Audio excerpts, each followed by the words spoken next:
Един войник стоял пред Белия дом и плачел.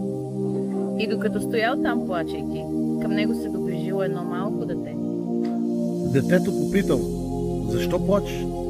И войникът през сълзи отговорил: Искам да се видя с президента, но е много трудно да стигна до него. И тогава детето покимало с глава в знак на съгласие и казало: да, така е, наистина е трудно да се видиш с президента. Детето хванало войникът за ръка и започнали заедно да ходят. Влезнали в двора на Белия дом и никой нищо не им казал. Продължили и стигнали до флуето и никой нищо не им казал. След това стигнали до офисът на президента в Белия дом и никой нищо не им казал.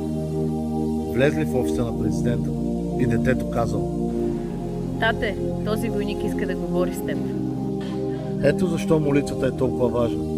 Молитвата кара Исус да те хване за ръка и да те заведе на среща с баща си.